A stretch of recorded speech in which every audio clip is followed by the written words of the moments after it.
Hey, it's Andrew Downs. I'm proud to support Three Beards Media, and I would love to work with you. If you need merchandise for your company, organization, band, softball team, whatever, I can help. From name brand apparel to promotional items, large orders or small, online stores, and more, I can help your brand stand out. AKC Marketing is local, based in Johnston, and we are an employee-owned business, so our costs are low and our turnaround times are fast. But most importantly, we give you personal service to make sure you get exactly what you're looking for. Email me at andrew@akcmarketing.com or find me on social media and let's make some cool stuff together. Now sit back and enjoy this Three Beards Media podcast.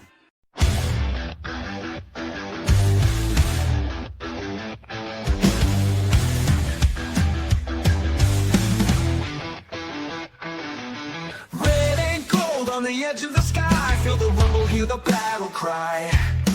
Out in Ames where the storms ignite, we don't back down, we rise and fight. Jack Trice's name, yeah, it echoes strong. A story of honor still marches on. Through the rain, through the pain, through the fire we roar. 'Cause we were built to thrive in the eye of the storm. Feel the ground shake, hear the crowd roar. Cyclone power, can't take no more. Legends rise, this is our norm. We stand tall in the eye of the storm. There's a cyclone brewing on the outskirts tonight. Jack Trice shakes when the team takes flight. Buildings rocking, hear the magical. We rise together, we'll never fall. Feel the magic you can't deny. Marcus Stars are taking off straight to the sky. Brick, big play, Kirby making history. When the moment gets tough, that's a cyclone way. Through the trenches, through the lane, through the heat, through the rain. When the storm comes blowing, we embrace the fight. 'Cause the cyclones strike when the time is right. Feel the cyclones strike when the time is right. All right, the cyclone is striking and the time is right. Welcome back to In the Side of the Storm, where we talk all things cyclones.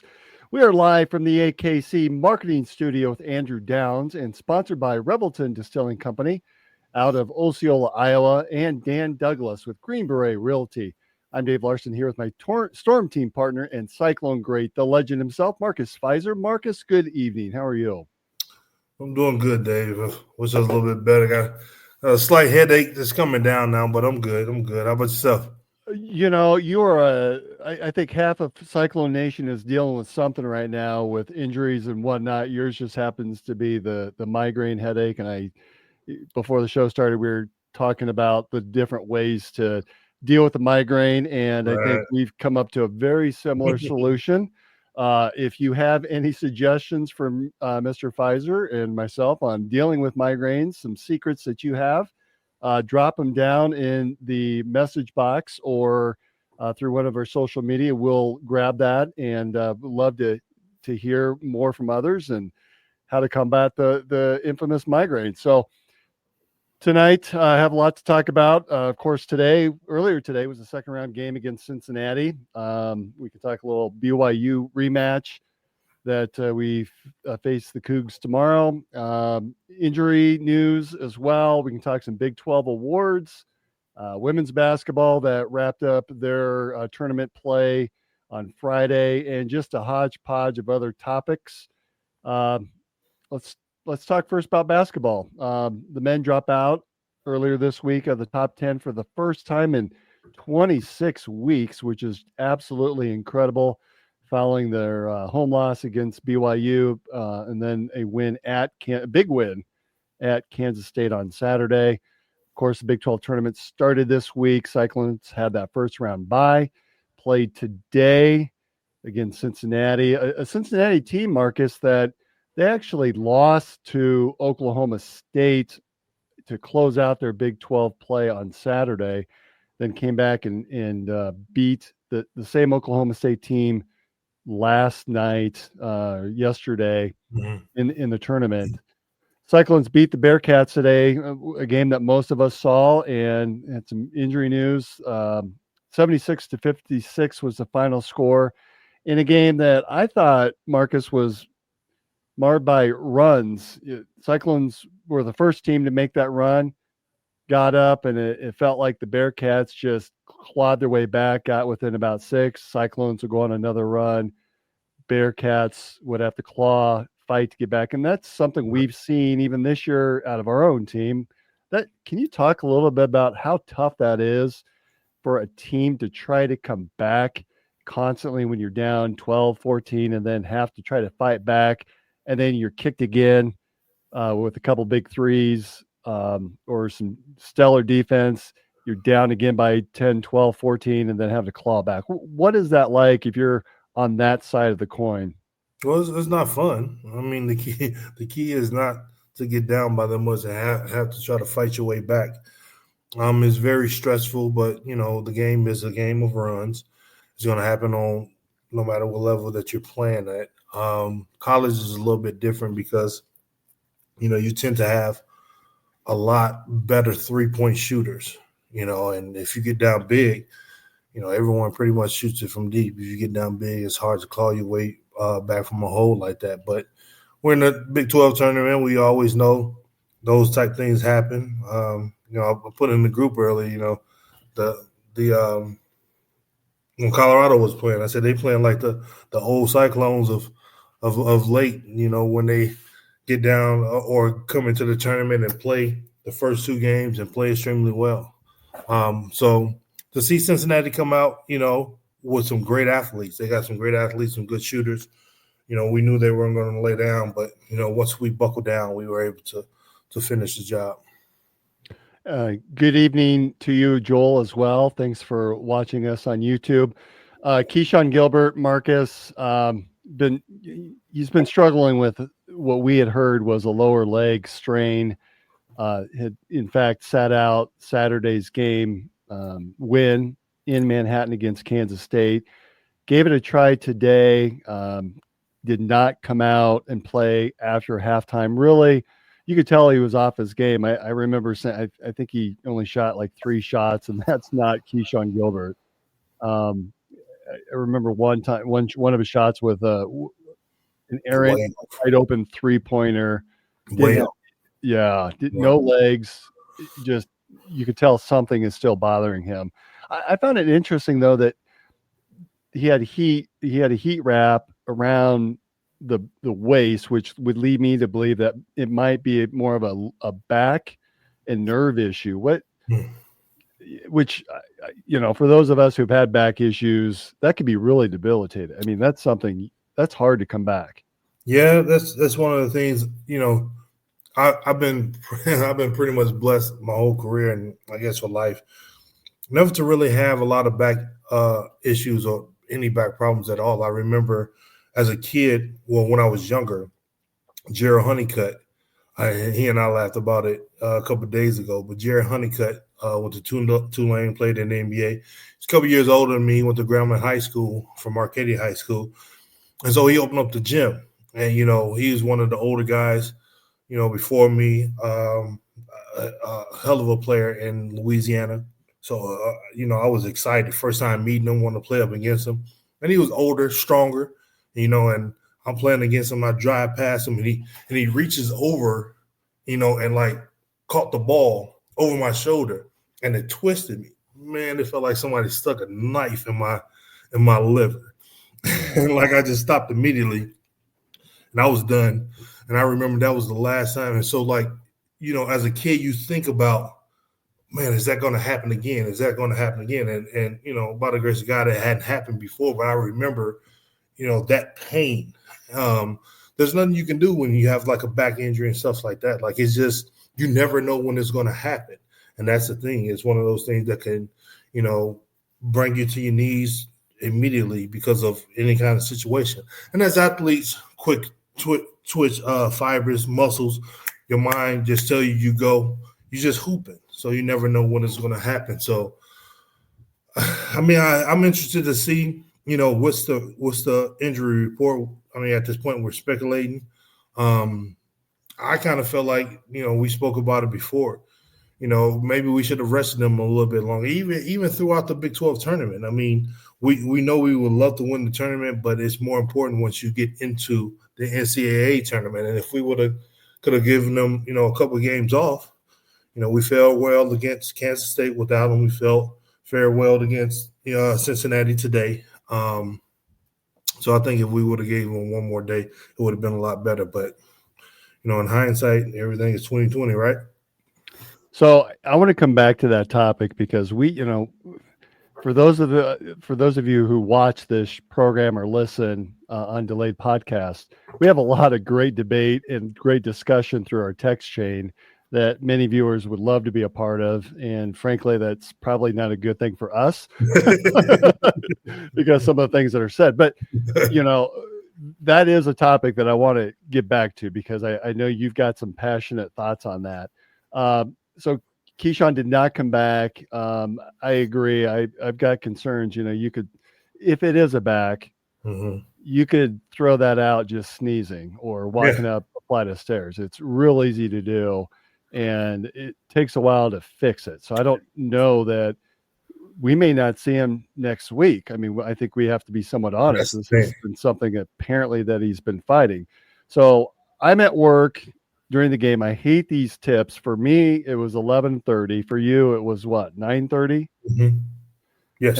So I'm watching with one eye. I have to then use my lazy eye to work. And I was watching and participating in a training session about AI technology. So that actually was rather interesting. So I'm watching out of both eyes, trying to look at this. And again, it really was a lot of runs early on. Right. Iowa State ended up being up at one time. They were up, I think 14 or 16, was at 9 at halftime. How did you feel at that point in terms of the game and the pace and the tempo and just where things were at that point in the contest? I mean, I felt like we weren't ever really in danger. I felt like, even without Keyshawn, the guys were good enough. Not to take anything away from anyone or Cincinnati. I just feel like we were a better team than Cincinnati, even though they're going to make a run. I mean, it gets scary. It happens all the time. Like I said earlier, Colorado has been playing well since they've been in the Big 12 tournament. So you never know what can happen. But, I felt like, they were going to make their run. They made their runs up and down. We were going to, with the guard leadership that we have, Tatum was going to be able to slow the process down and everything. And our business was going to be able to control the inside enough to, make baskets and get rebounds. And, not to say I was looking past Cincinnati, but I felt pretty confident about that one. More so, concerned about BYU, a tough BYU team that we just lost to at home. Wondering what that's going to be like without, one of our starters. Well, and you're playing against a team with a great player like Jizzle James. That's probably one of the coolest names I think I've ever seen that we played against. I just love that. Love how it rolls off. Of course, Edgerrin James's NFL great, Edgerrin James' son. Right. You're right. I thought Taman really played well. I mean, I think he finished with 16 points. Really was a calming influence on that team. He does so many things well. Yeah. When Cincinnati went on a run, he had a response. Yeah, he's pretty much been a grown man since he was in high school, even though he's so young. He's always had that poise. I remember, when I was back there in 2015 and seeing him training in the facility next door to the practice facility. I can't think of the name. And, people was talking a lot about him, about how, poise and, how he runs the ball club. And you can just see and know that once he came to Iowa State, it was going to be the continuation of that. And, the years that he got up under his belt, he definitely knows the Big 12 and, has won a lot of games for us. Definitely has turned into a legend, and, having him out on the floor goes a long way. So, Taman, of course, late in that game, I think 3 minutes or so left, came out, sought treatment from head trainer Vic Miller, went back into the locker room. We did not see him again. I did not see him come out for the handshake at the end of the game. Later learned that it was a groin injury. It was interesting when Taman came out and Heisey was in, hit a great shot. And at that point, it was good night Bearcats. I think the game was over. Cyclones end up winning by 20. Joshua Jefferson, too, player of the game, 19 points on 8 for 12 shooting, 8 rebounds, 5 assists. Boy, that guy just does it all. You and your big man. Yes, definitely. I mean, just steady as she goes. I mean, he doesn't do anything flashy. We don't have anyone on the team that really does anything flashy. I mean, I guess Dante Burton was the last one that threw crazy highlights up there, but just winning ball games. One of the things that as a big, I was always envy of bigs having more assists than me. And he passes the ball extremely well. Get into spots, get into spots that helps the team, and when you come with the double, he definitely will move it around. And to see him grow since 6th and 7th grade up until where he is now is definitely refreshing to watch. Wait, so when you were playing, that was something you were thinking about, is how many assists you had versus the other bigs? Really? Absolutely. I mean, because I always blame Mike Nurse or whoever else can trail them for not making the shots that I passed on. I hated to look in the box score and see one assist, or if I had 0 assists. And I'm really trying to count in my head because I'm like, and I remember one pro game. Remember like yesterday, I had double figure points, double figure assists, and then had like 9 rebounds. You talk about something that burned me for months. For months and months, because I'm normally a double rebounds and points. Never had 11 assists. I had 11 assists. I said, I know I got triple doubles on the road, and man, please. I saw that 9 rebounds. I was so upset. But that's something that I always think about. Chris Webber, forwards like that can pass the ball, have a lot of assists. Has always been an envious thing for me. Well, in the NBA, you saw Joker, right, with 30, 20, 20. Oh, that was I think he's benefiting off of them shooting 83s a game now. It's absolutely ridiculous. But, yeah, that was a crazy stat line. I said, ain't no way he got 22 assists. But he did. Or 22 rebounds, 21 assists, something like that. And Big Dog lived up to his name. Deshaun Jackson scored a career high. Excuse me. He had a career high 15 rebounds, along with 10 points. They say it. I thought I heard on did France say that he has an extra year or another year? I think a couple of these guys have. I don't know that Jackson has any remaining eligibility left. I think Curtis Jones has the option to come back for an additional COVID year. I think he said that about Deshaun too. He was saying something about TJ was telling them, he needed him to play a lot harder, which we saw flashes of it. I mean, I really don't know what it is. We know he can do it. At this point of the season, I wouldn't say that he's not in shape. Not accusing him of not being in shape at the beginning of the season, but man, if he can elevate that just a little bit, the sky's the limit for this ball club and the team.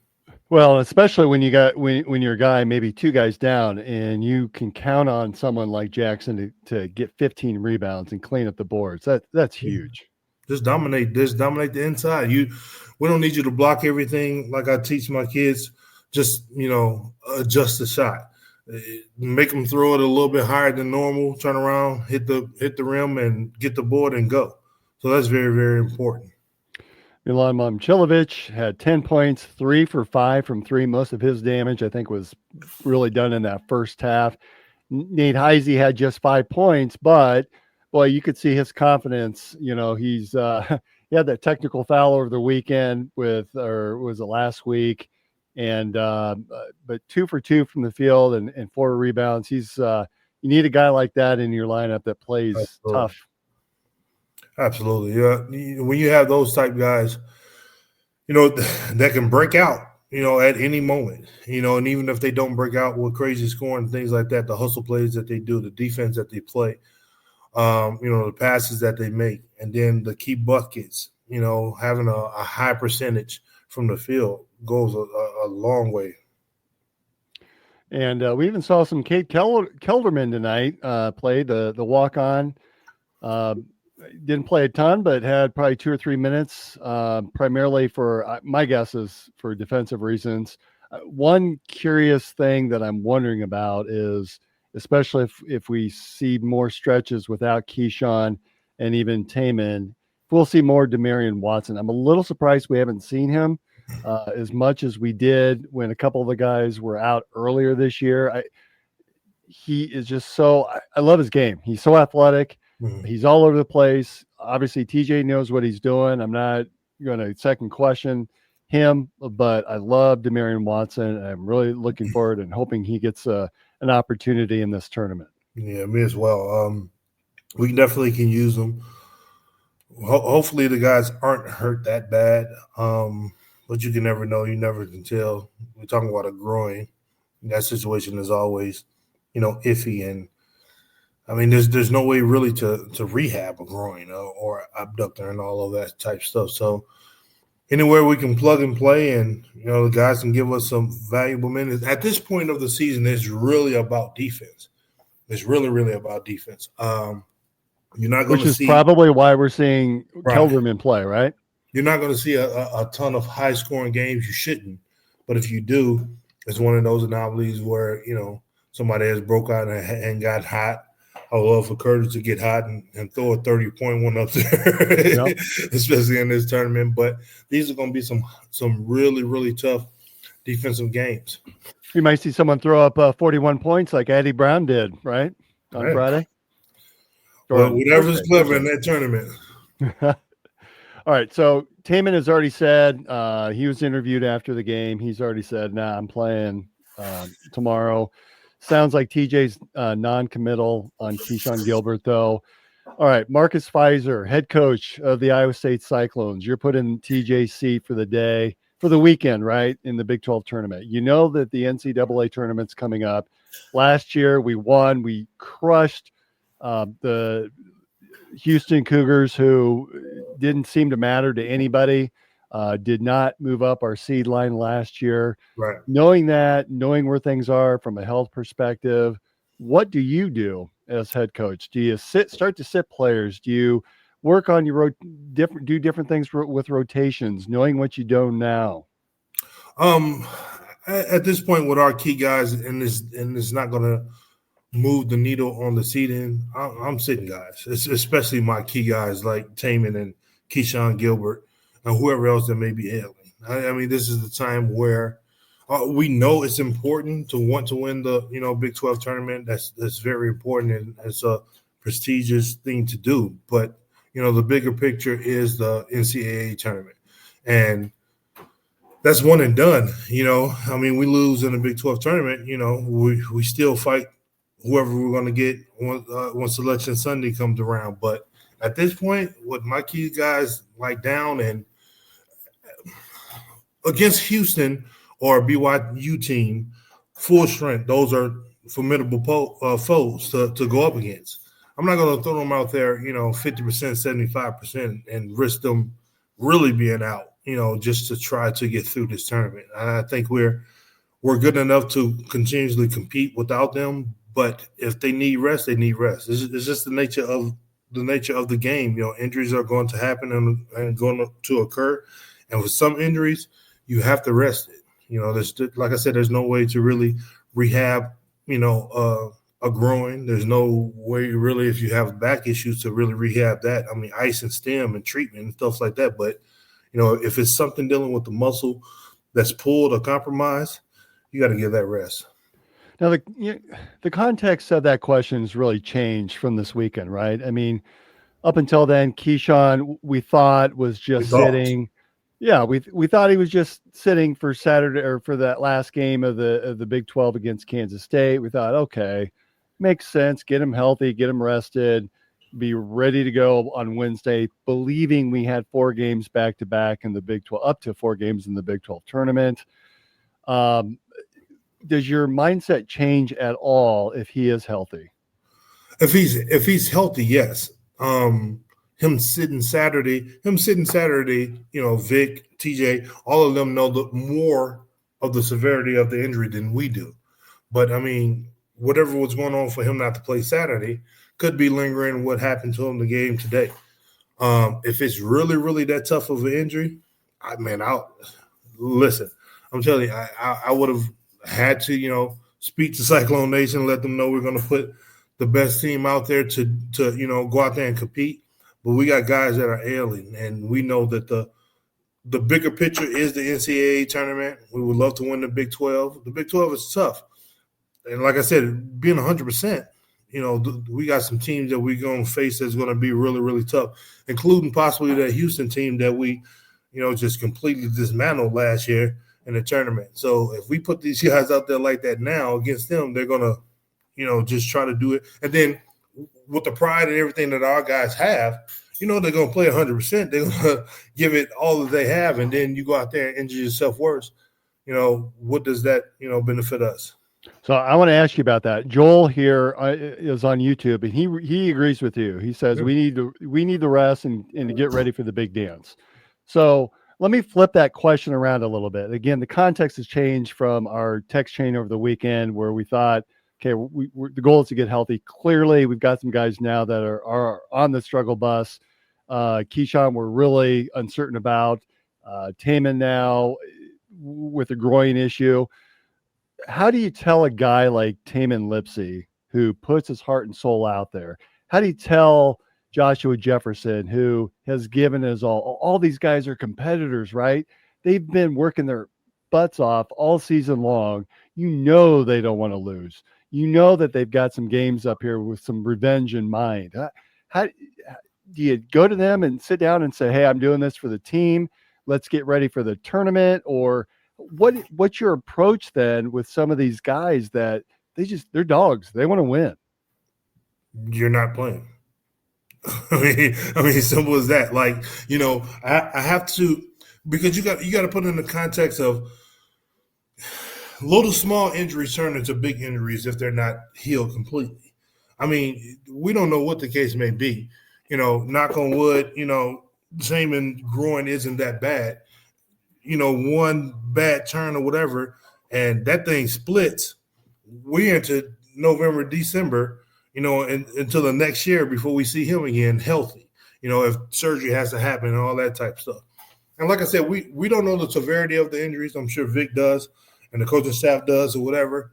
But if there's any kind of – we got to come to an agreement and understand that, as a father, as a coach, as, the leader of the team, we got to look at the bigger picture for, your career, the program, and going into the tournament. If you're not even healthy enough to play in the NCAA tournament, then it's the same thing, basically. We know everybody wants to play in this tournament, how big it is and everything, but if we got to rest, we got to rest. As Marcus Fizer, the player, and if Coach Eustace had said, Marcus, I got to sit you, we're getting ready for the big dance, does Marcus Fizer play? I would again, depending on the injury. If it's a twisted ankle or something like that, then I'm playing. If it's something like a back or a groin, and I feel a little inkling or something, then no. I mean, I was blessed. I don't think I missed a game in college. Have you played with groin injury, whether in college or pros? Well, I never had any injury really in high school. It wasn't until I got to the pros I started, tearing ACLs like crazy. But I mean, in the pros is so much. In the pros is so much different. A lot of guys get so much flack about not. Once the trainer say X, Y, and Z, it don't matter what the coach say. It don't matter what the owner say. It's what the trainer say. And you see LeBron. He's out for 2 or 3 weeks, and then you got Taman going, I'm playing tomorrow.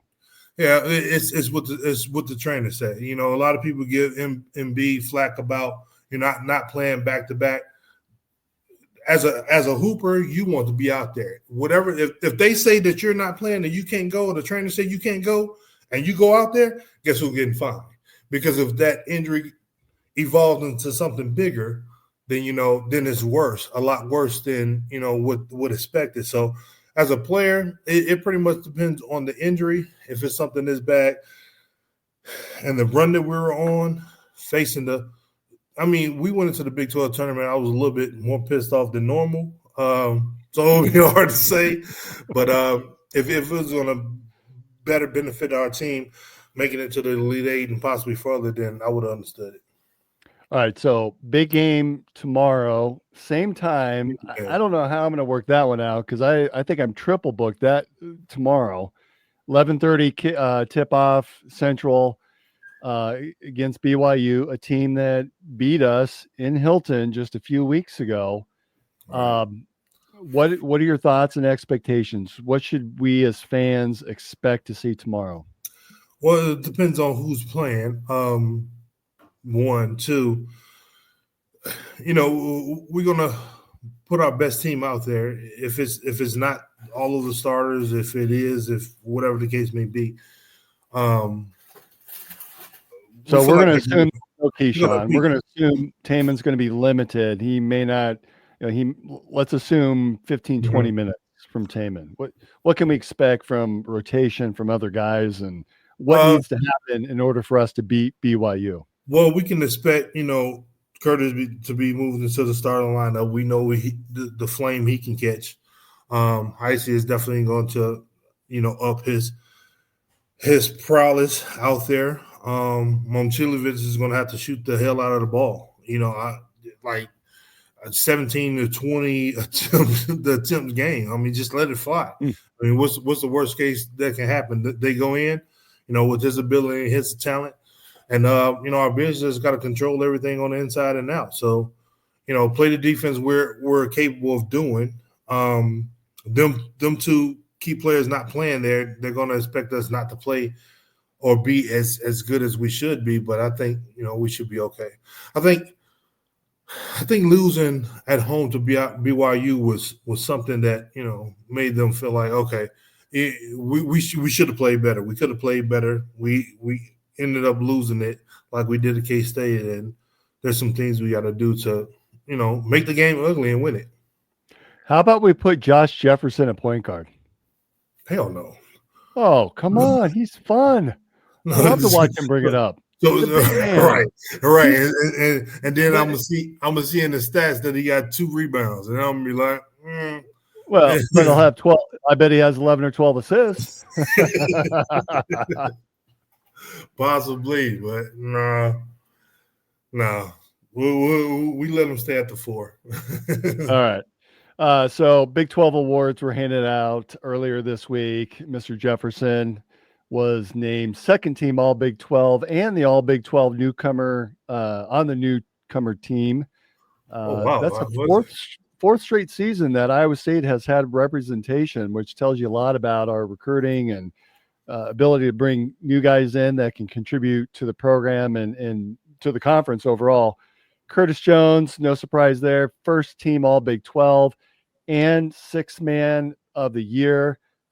We can probably expect to see him named to some of those lists for the national, some of the national awards as well.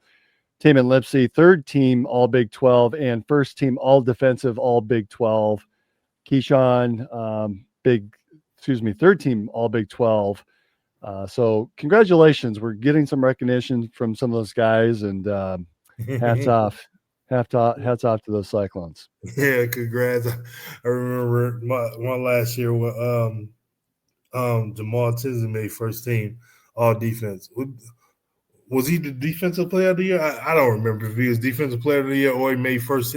I know he made first team all defense. And Stacy was pissed. What? Oh, because Jamal got a long wingspan, so he gets a lot of steals. Yeah. But actual defense, standing in front of the guys, he wasn't the best at that. But the voters vote for whatever they. Oh my God, he was so pissed, and we were laughing like crazy because he was like, "Hey, the man that made all defense, that means he's playing defense." It was so funny. Yeah, it does. All right. We want to take a quick timeout. I want to come back and talk a little women hoops.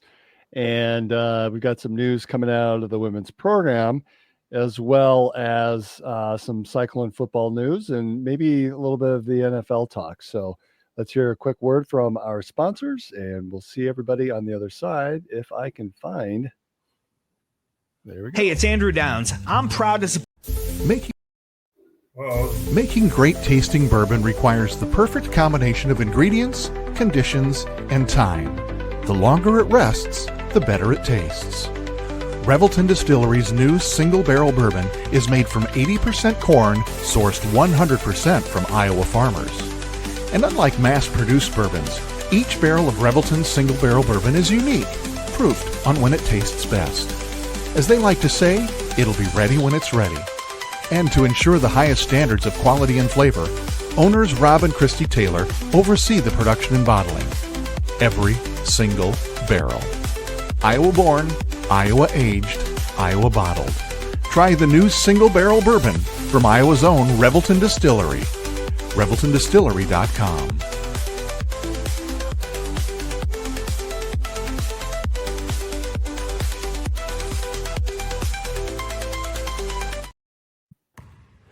When energy meets precision, anything is possible.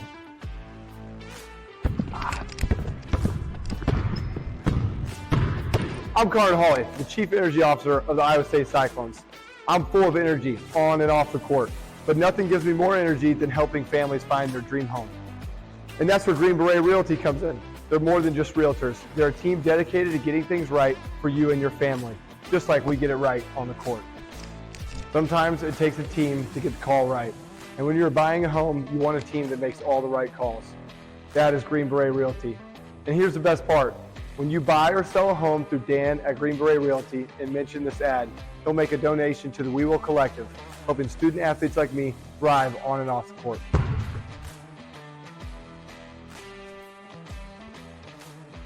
Green Beret Realty, because getting the call right means everything. All right, Marcus, we're back. Last week we talked about our garage refrigerators, and we were coming off of a spell of which I had a few sodas in there that had exploded, actually. And I had forgotten I had this bottle of rye from Revelton out in the garage. And so I busted it open over the weekend, watched some basketball and just kind of relaxed. And this stuff's really good. Is this what Chris had sent to you? No, I had the I think that's the second one that's up there. I had the honey one, which is pretty much my favorite. That one's still probably about half in there. It's not as good as the honey one to me. I'm interested in the one that you're always drinking. Is it the mulberry one? The mulberry gin, yeah. So I busted this open and have tried it. As you can see, I've tried quite a bit of it. I have noticed that you got to let it kind of breathe a little bit, at least in my eyes. If you first sip it or take a shot, a little hard, but boy, if you just kind of let it mellow a couple minutes, it's really good. Was it you had it in the freezer? I had it in my in my garage refrigerator, which was pretty much a freezer, as cold as it was. Mm-hmm. Grab that out, open it up. It's fine. So you're going to see me drinking that a little bit more, and I'll still stay with the mulberry gin because I love it. But the rye whiskey is really good as well. So if you haven't tried that, everyone, I say give it a whirl. All right, so women's basketball, they ended up winning their first game, beating Kansas State in the Big 12 tournament. That's where we saw our first round of what that court looked like that we all saw today. And again, our text chain, boy, that court, it's a little dizzying if you you see it go back and forth. There's a lot of fast movement on there. That camera angle just plays tricks with your eyes. My wife said it looks like a diamond plate, like steel. I don't know if that's going to be around next year. Yeah, well, we'll see on that one. Yeah. So the women beat Arizona State by 96-88. The big news coming out of that game, really, Addie Brown with a career high 41 points, the third most points for any woman in Big 12 tournament history, just behind Brittany Griner, who had 45 points in 2012. And then Oklahoma State's Andrea Riley, who had 43 in 2010. So that was really exciting game and cool to see Addie Brown. And, you know, we've talked about her, think the world of her. Such a good player, can do it all. For her to go off for 41 in a big moment like that in the tournament, got a lot of got a lot of national recognition, which was really cool to see. There was a lot of noise coming out of that game for Miss Brown. Yeah, I mean, that's when you get into that tournament and you breaking records and things like that. That's a great feeling, and to see her, put forth that effort and score the ball, that was a historic night for her, and I know that felt good for sure. Do you have Freddy's frozen custard out there in Las Vegas? Do you know what I'm talking about? I don't know. You ever seen the Freddy's here, Mrs. Fox?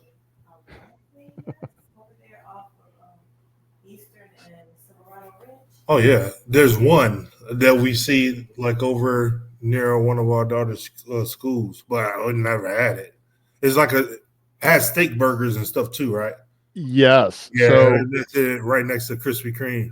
I caught some news. I came across one of the wires that Freddy's had shared that they announced some new NIL partnerships with some college athletes, and familiar faces are on there, including Ms. Addie Brown, Nice. as well as Taman Lipsey and Joshua Jefferson. So kind of cool to see. And I'm sure Addie, with what she accomplished, that probably raised some eyebrows, and that may have parlayed her.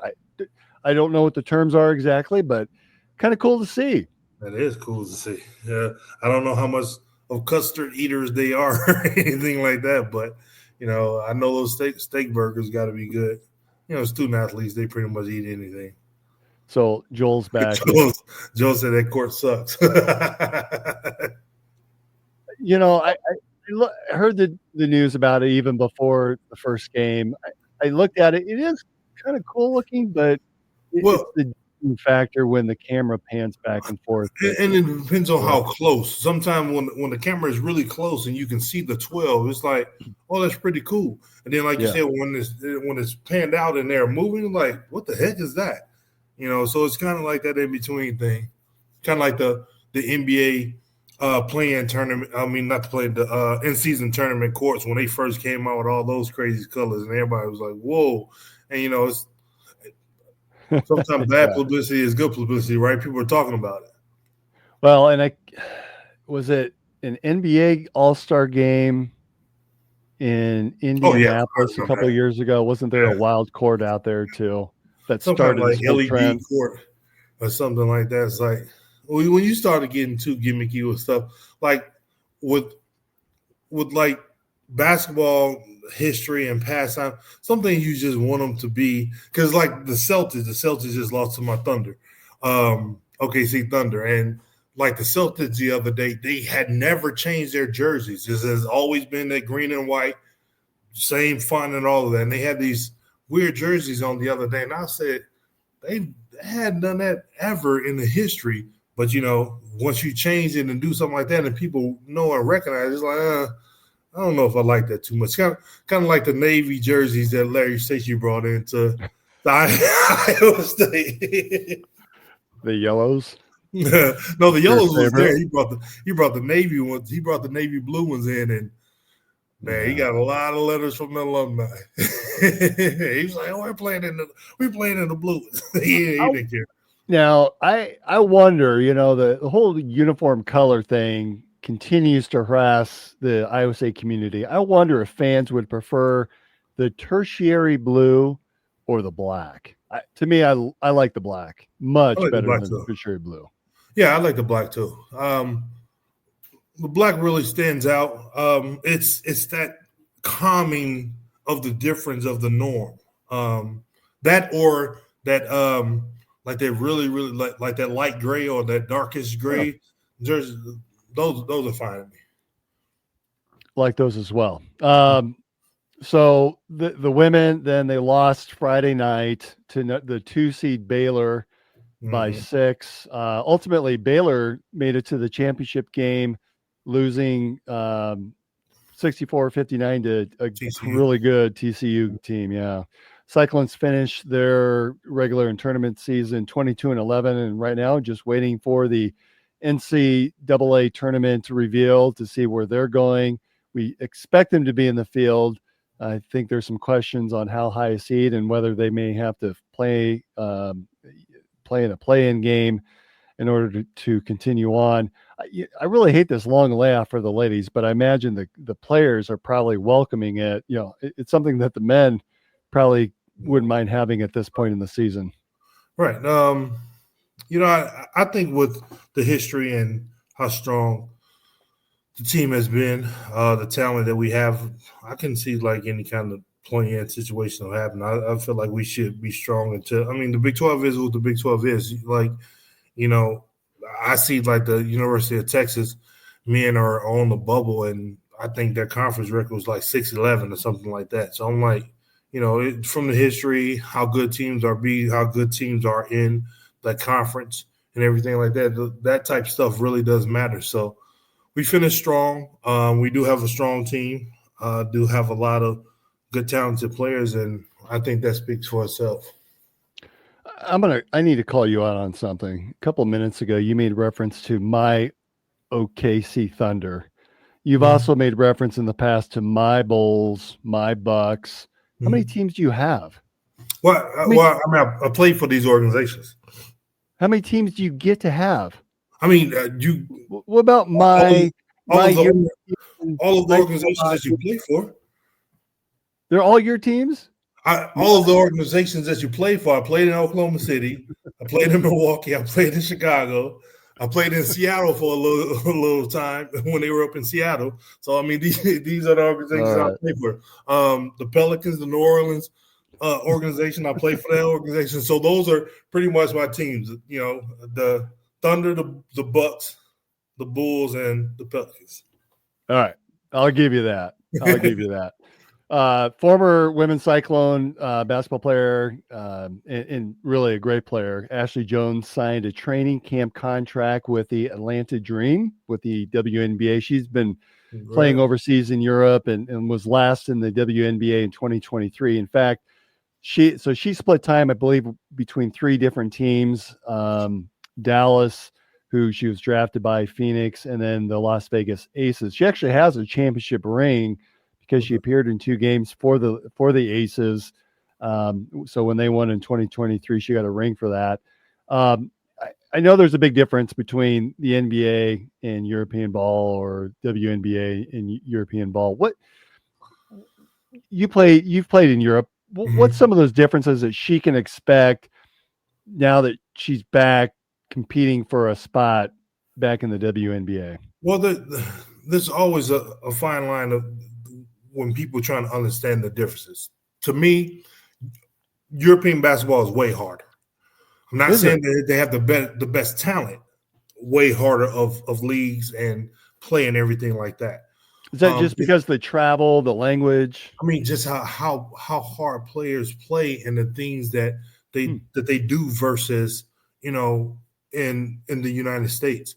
I remember a couple years ago, Von Wafer is from where I'm from in Louisiana. And, so we were back at my high school playing. We got a few other pros in that area that we were getting to run. And one of the pros' little brother, was not there. When we were expecting him, he was still in college. We were expecting him to be there, senior in college, whatever. And, he had some opportunities to go overseas and play overseas. And I remember, Von Wafer saying, people saying, well, he's just going to go overseas. And I remember Von saying, he don't want that overseas. I mean, it's just such a different beast and a different dynamic of how much harder they play. Now again, the talent in the NBAs are a lot higher, a lot better. But over there, man, it's 100 miles per hour, dribble, penetrating kick. And before you know it, somebody's shooting it from 40 feet and it's going through the basket. That kind of basketball is like, man, it's so tough. So if you're able to have success over there and then come back, learn some, tricks and things like that, I think it'll be a lot easier. Well, Marcus, I don't need you to knock down your scanner or your walls over there. What's going on? No, that's my broken microphone that my kids happen to do. It's just over there. I got 7'3" wingspan, so my arms are long. It's just hitting stuff. I get it. Marcus Jr. coming back for spring break at all? Absolutely. I'm looking on the things now he's going to come back on next Thursday on the 20th to the 30th. So I was just looking at flights and just going in my head like how that grocery bill is going to go through the roof. Speaking of spring break, we've got spring football coming up.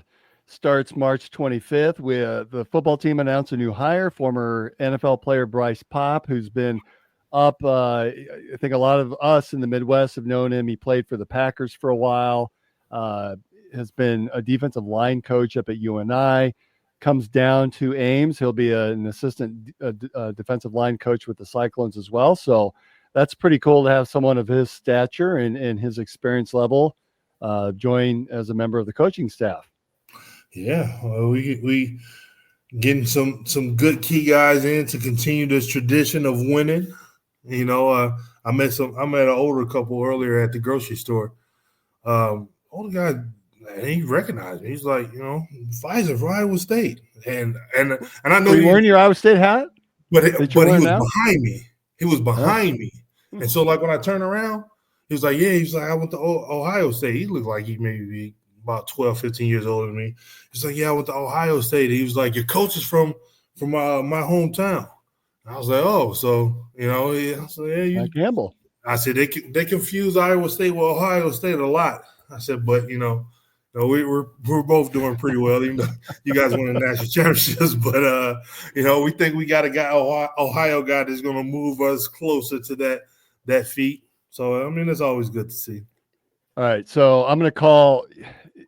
Previously, we had a bunch of random thoughts that we would cover, and thinking back now, we should have called it Quick Drinks, Quick Takes, and that's probably when we should have brought Revelton in to sponsor the Quick Drinks, Quick Takes segment. So tonight, I saw Tamin Lipsey in a Starbucks.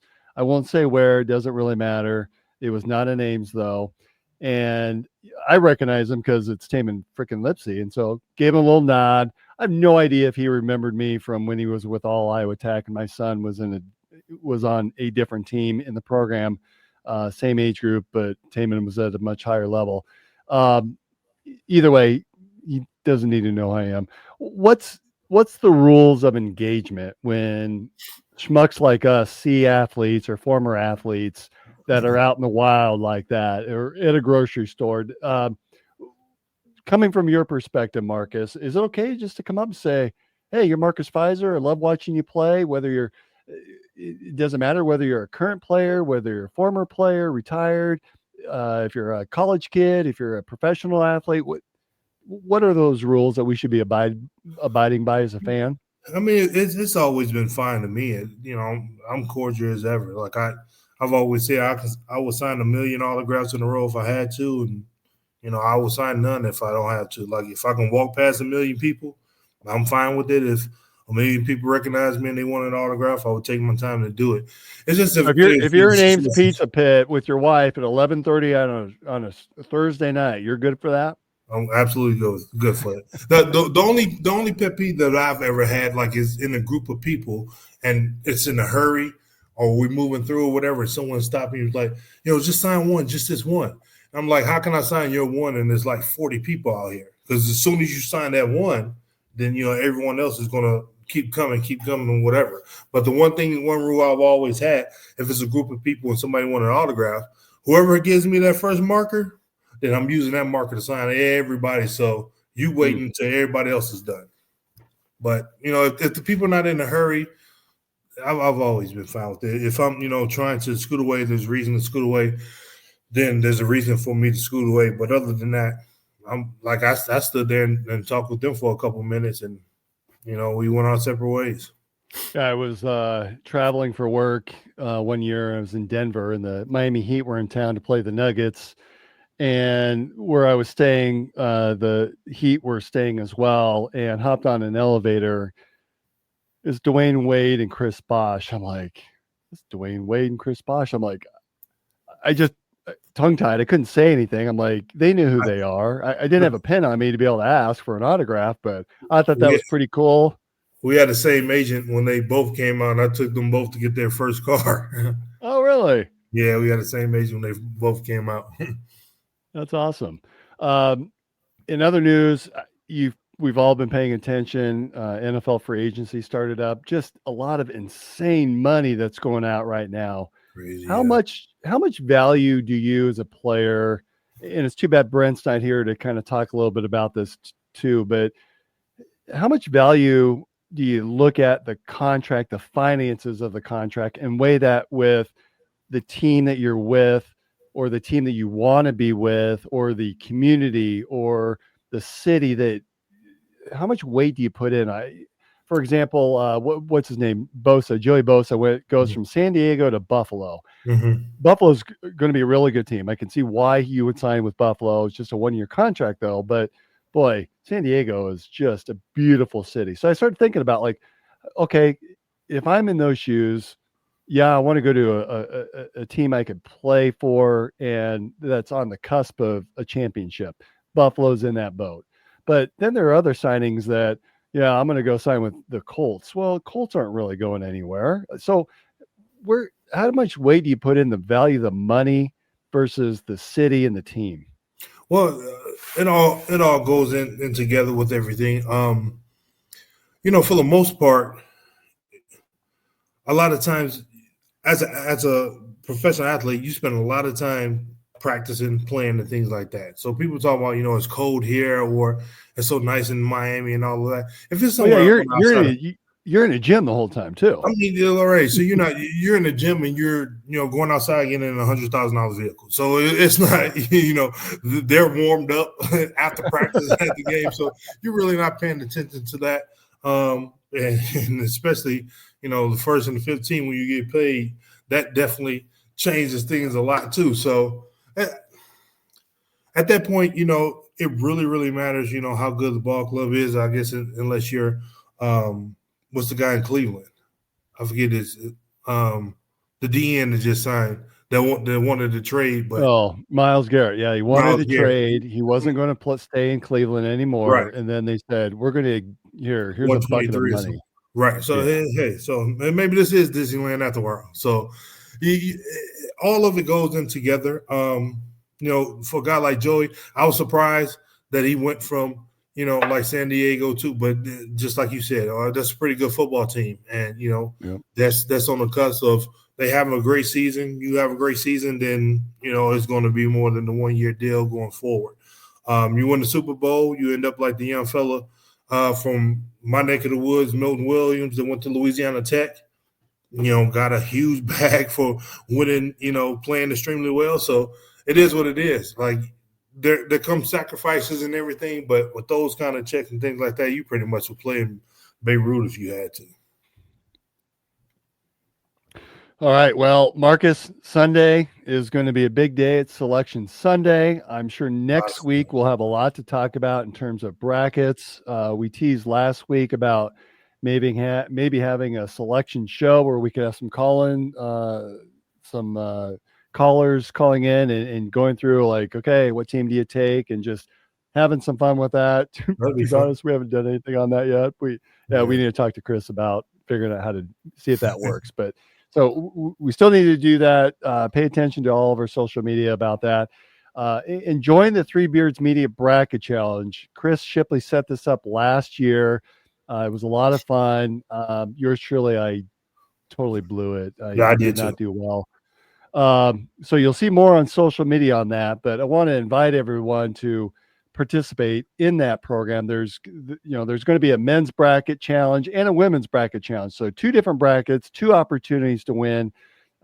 It's going to be sponsored this year by Birkwood Farms, $100 gift card from Birkwood Farms. So if you're not familiar with them, they have some fantastic meats.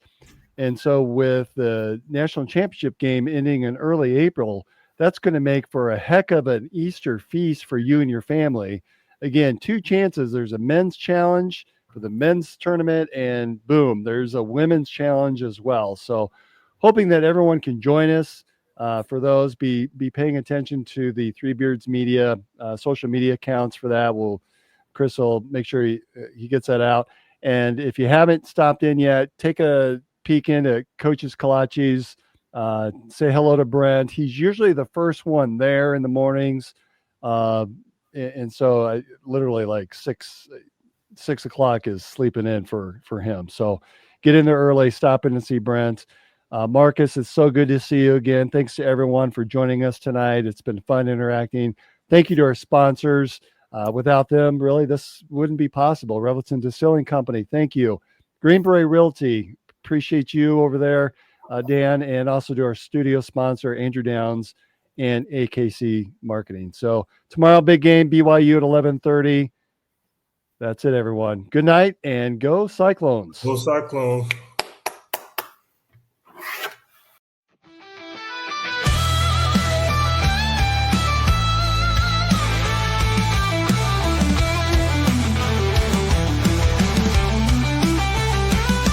There's a cyclone brewing on the outskirts tonight. Jack Tribe shakes when the team takes flight. Hilton's rocking, hear the magic call. We rise together, we'll never fall. There's a cyclone brewing on the outskirts tonight. Jack Tribe shakes when the team takes flight. Hilton's rocking.